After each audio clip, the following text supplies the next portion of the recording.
Hello everyone, so this video is just going to be making this image, this terrain over here and doing it procedurally so you can just create hundreds of different terrains if you want to. But that entire process is going to be explained in another video, so if you just want to figure out how to make this in the first place, then this is a nice place to start. Anyway, I'm not going to waste any more of your time, let's get going. Hello everyone, we're going to be making a procedural landscape. All right, I'm already messing up. So over here you can see all the hotkeys that I'm using. So I'm just going to Shift A, create a plane and get into edit mode, scale it up to say 30 because that looks fine and my camera is already like beyond this edge. I want my camera to be beyond this edge for a specific reason, which I will tell you guys in a bit. So first of all, let's deal with all the settings.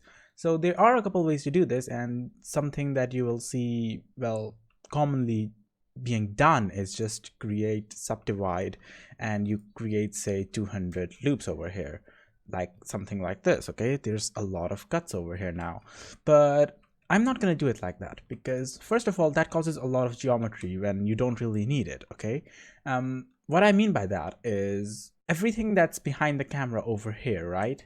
We don't really care about that at all. And everything that's say really far away, we don't want that to be really, high detailed.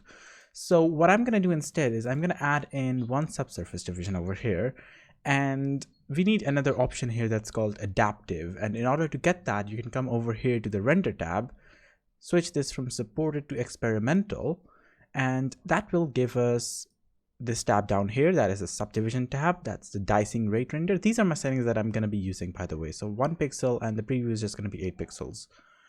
Next up, you can come to the subdivision and change it to adaptive.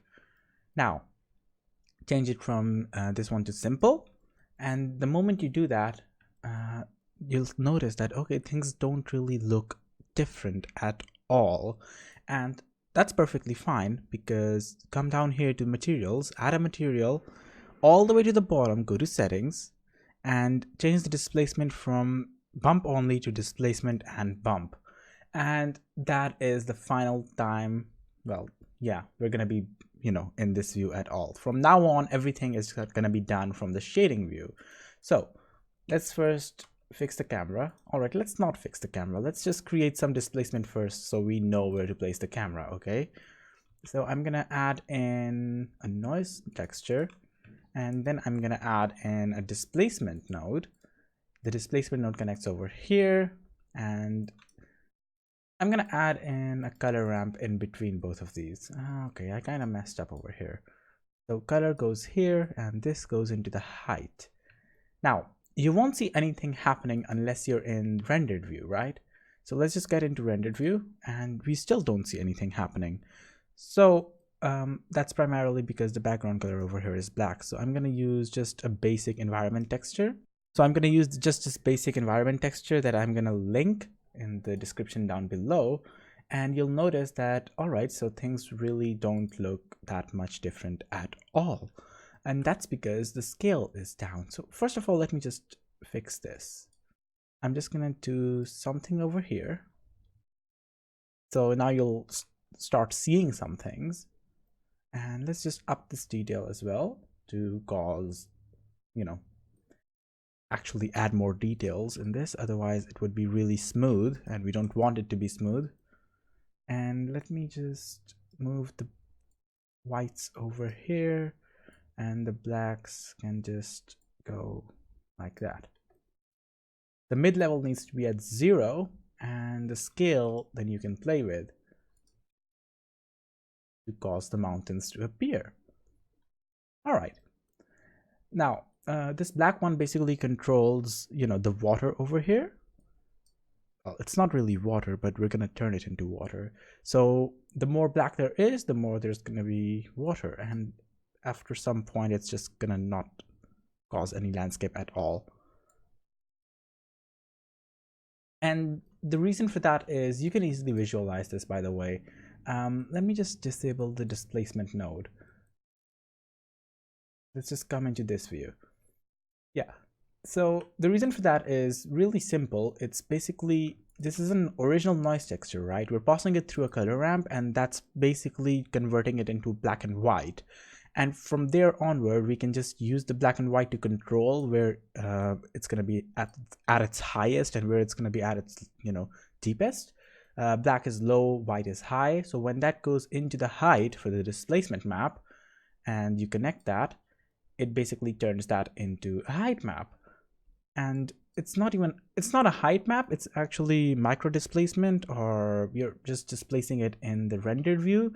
For all other instances, it's not going to be displaced at all. So that's why I wanted the camera to be, well, just a little bit in here, because if it wasn't, then we would be able to see all of these broken edges over here, and we don't want that to happen at all. All right, so let me just reconnect this node over here just to sort of better see everything. Something that's an issue right now is the background just doesn't blend in. So what I'm gonna do is come over here, switch to world view, Control T. All right, my bad, I kind of messed up. There we go, Control T. And now I'm gonna just change this location. Actually, should I change the rotation? Yeah, just change the rotation so the background just matches with the water levels. We don't really mind just a little bit of this showing over here, but anything more than that would be a problem, because then I would need to color these mountains according to that or something. Because right now it's just in the distance, so it doesn't matter. All right. Now, depending on what HDRI you're using, you can just skip this if your HDRI is good enough. I highly recommend using an HDRI though. All right, so let's just go back into the object view, or well, the object shader editor. And from here onwards, it's gonna be quite simple. I just want more water in my scene. So let's just create this. Oh yeah, if you actually want to look at it better, then this is a nice trick I learned from another YouTuber. You can just connect this factor over here, and that'll let you take a look at the actual levels instead of all of this gibberish, whatever this was, because you can't really tell where everything is from this. It kind of blends in at times. So this is a lot better to work with at first if you're just trying to figure out the water levels and stuff. So I believe that looks fine enough. I might want to up the scale just a little tiny bit, because no, that's a bit too much. 20 looks fine. Yeah, I need to stop getting out of rendered view because it's not going to be visible outside of rendered view. All right, so sometimes you'll see things like this, like, okay, this isn't as detailed as I thought it would be. And for that to fix itself, you just need to get in object mode and get out of object mode, and that will fix that. So let me just disconnect that, reconnect this one over here. And from here onwards, I actually want to change some things. I want this to be at the top. And yeah, I just want to do the shader editing down here. All right. So how do we do the actual coloring for this, right? Now, this node over here is really important for some reason, right? This node is really important because it's the base texture that we are using. This is the base noise map that we're using for everything, right? So I'm just going to pass this through a color ramp over here. And from here onward, this color ramp is basically going to be, one second, the main color ramp for literally everything. So let's just connect this color over here to the alpha, sorry, not the alpha, the base color. And already you can see some things. All the water has turned black, and the mountains are going from black to white. So this is basically the simplest you can do. And if you pass this through a color ramp and change the blacks to some other color, say bluish, maybe a bit lighter, you already have all the water that is going to be, you know, some other color. And then after that, all you have to do is just do the mountains, right? But then we reach, well, not reach, then we have a problem, because if, for example, I do the mountains to say a dark brown, well, it's not going to do anything because most of this is still bluish. So if I move this all the way over here to the left, then we'll be able to see some difference. So, all right, the water is going from blue to dark brownish, but on the edges, we're having this thing happen. And that's not okay because water doesn't really color the mountain like that. So we need a mask because this mask over here like this is just not enough. So what we need is a mask, and in order to convert this into a mask, you really don't need to do a lot of stuff. All you need is a color ramp, but instead of just linear, you can use constant, and after that, you can just move it back over here. So everything that's not black, just everything that is not black, I want it to be white in this mask, okay? So 0.000, whatever. You can just select this and just type in 0.001, and that will just do stuff automatically. So next up, what we need to do is control where this texture is visible with this mask. So first of all, let's just come over here. This is just absolutely not necessary anymore. So I'm just going to convert this into white again. Actually, just don't need that at all. And why am I not in rendered view? My bad. Sorry, guys. So what we need is a mix shader, and this node, the one that we just made, that's black on the left and everything else is white, that will control the factor, and you'll already see something happening, which is the top one is now the water and the bottom one is now the mountains. So let's just create another principled VSDF, connect that to the top one, and let's create some water, shall we? So for the water in the time-lapse video that I did, I think I used just this color with low roughness to get some reflections, and I believe I had transmission on.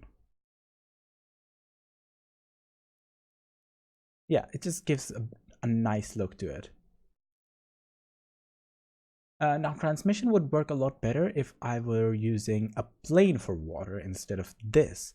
So the way you would do that is you would add in a plane over here. Let's just scale it up to 30 and just move it ever so slightly up.